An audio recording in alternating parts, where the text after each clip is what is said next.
Heto, bumabangon pa rin. Heto ako, basang-basa sa ulan. Walang masisisilungan, walang malalapitan.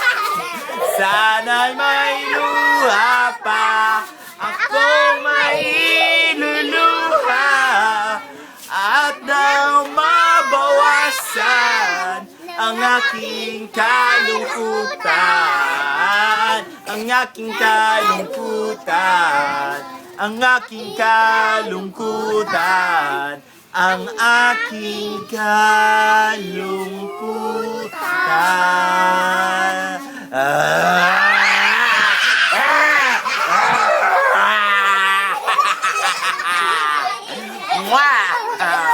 Baliw-baliwan lang. Bye-bye!